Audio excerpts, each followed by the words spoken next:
नमस्कार, ये आकाशवाणी है। अभी आप मनोज कुमार शर्मा से समाचार सुनेंगे।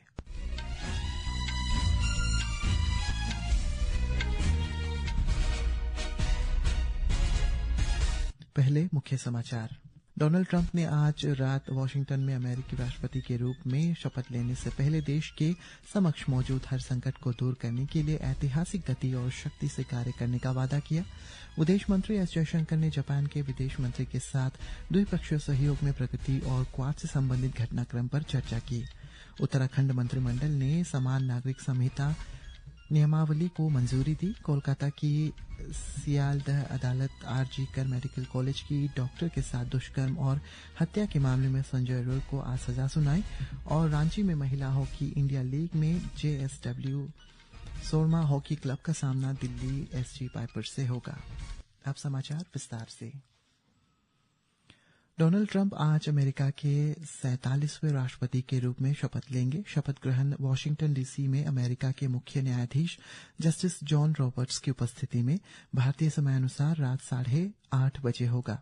समारोह से पहले 78 वर्षीय ट्रंप ने कल रात वॉशिंगटन डीसी में एक विजय रैली को संबोधित किया। श्री ट्रंप ने संयुक्त राज्य अमेरिका के सामने आने वाले हर संकट को दूर करने के लिए ऐतिहासिक गति से काम करने का वादा किया।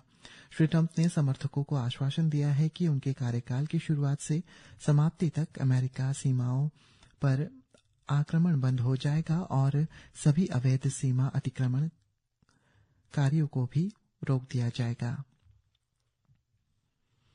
विदेश मंत्री डॉक्टर सुब्रमण्यम जयशंकर ने आज अमेरिका के वॉशिंगटन डीसी में जापान के विदेश मंत्री ताकेशी इवाया से मुलाकात की। सोशल मीडिया पोस्ट में डॉक्टर जयशंकर ने कहा कि उन्होंने द्विपक्षीय सहयोग में प्रगति और क्वाड से संबंधित घटनाक्रमों पर चर्चा की। डॉक्टर जयशंकर ने ऑस्ट्रेलिया की विदेश मंत्री पेनी वोंग से भी मुलाकात की। विश्व आर्थिक मंच की 55वीं वार्षिक बैठक आज से स्विट्जरलैंड के दावोस में शुरू हो रही है।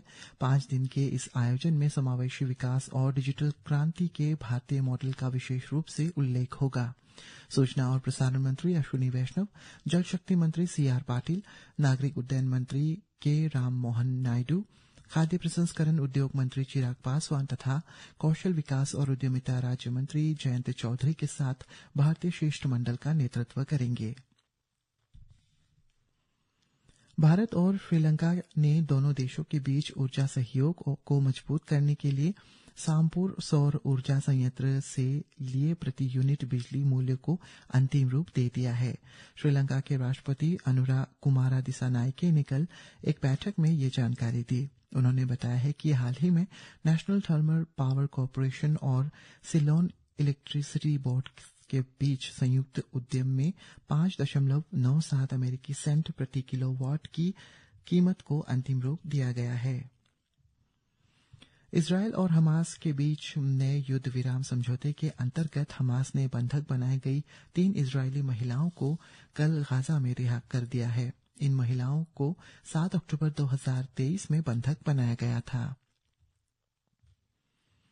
उत्तराखंड मंत्रिमंडल ने समान नागरिक संहिता यूसीसी नियमावली को आज मंजूरी दे दी है। अब जल्द ही प्रदेश में यूसीसी कानून लागू होने की उम्मीद है। मुख्यमंत्री पुष्कर सिंह धामी ने कहा है कि उत्तराखंड से निकलने वाली गंगोत्री जिस तरह पूरे देश को संचित करती है, उसी तरह यूसीसी पूरे देश के लिए प्रेरणा का स्रोत बनेगा। समान नागरिक संहिता का उद्देश्य सभी नागरिकों के लिए विवाह, तलाक, उत्तराधिकार और बच्चा गोद लेने आदि विषयों पर एक समान कानून लागू करना है।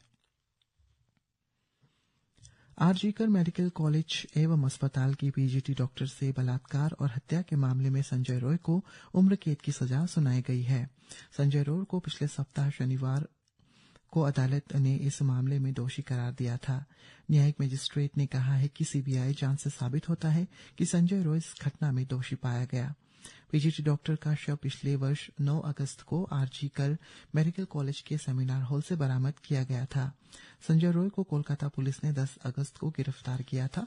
बाद में उसे सीबीआई को सौंप दिया गया और सीबीआई ने इस मामले में उसके खिलाफ आरोप पत्र दाखिल किया था।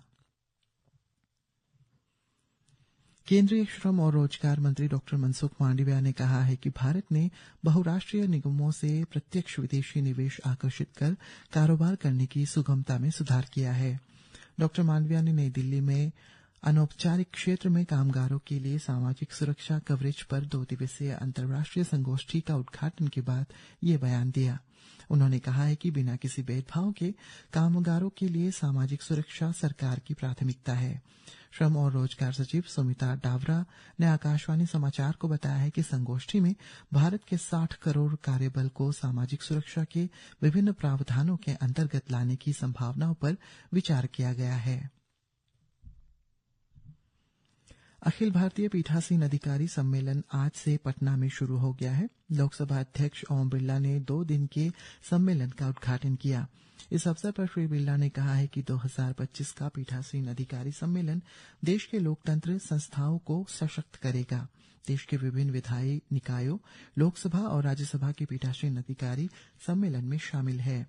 सम्मेलन का विषय है संविधान की 75वीं वर्षगांठ, संवैधानिक मूल्य सुदृढ़ करने में संसद और राज्य विधानसभाओं का योगदान। दिल्ली विधानसभा चुनाव के लिए नाम वापस लेने का आज अंतिम दिन है। 70 सीटों की विधानसभा के लिए 719 उम्मीदवार चुनावी मैदान में हैं।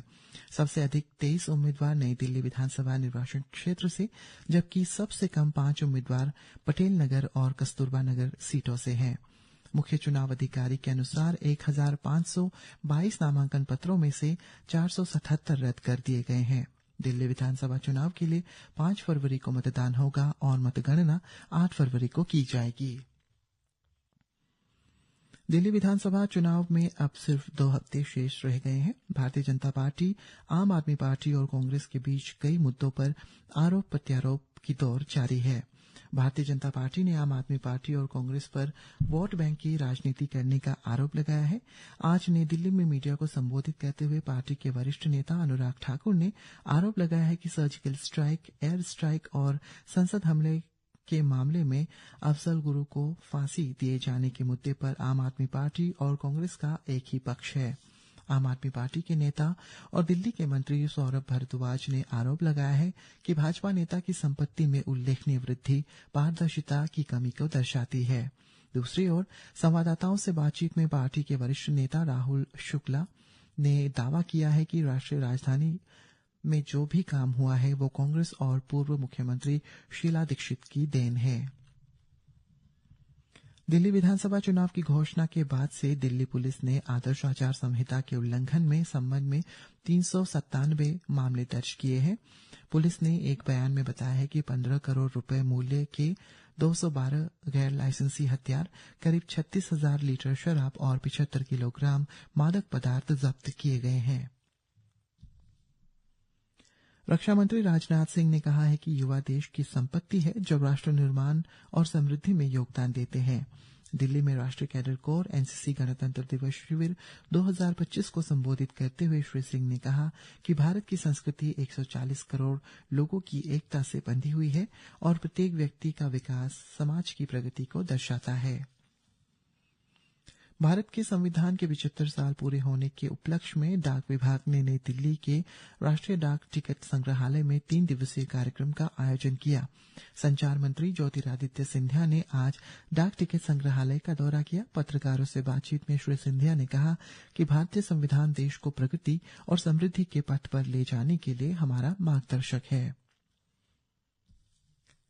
भारतीय खाद्य सुरक्षा और मानक प्राधिकरण ने प्रयागराज में चल रहे महाकुंभ 2025 में लाखों श्रद्धालुओं के लिए सुरक्षित और स्वच्छ भोजन सुनिश्चित करने के लिए बड़े पैमाने पर कड़े कदम उठाए हैं।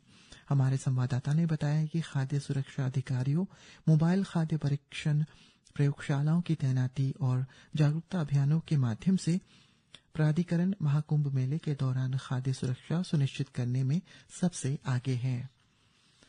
और महिला हॉकी इंडियन लीग में आज रांची में जेएसडब्ल्यू सुरमा हॉकी क्लब का मुकाबला दिल्ली एसजी पाइपर्स से होगा। मैच भारतीय समय अनुसार शाम 6 बजे से खेला जाएगा। पुरुष वर्ग में रांची रॉयल बंगाल टाइगर्स का सामना राउरकेला के जेएसडब्ल्यू सुरमा हॉकी क्लब से होगा। यह मैच रात 8:15 बजे शुरू होगा। इसी के साथ ये समाचार बुलेटिन समाप्त हुआ। नमस्कार।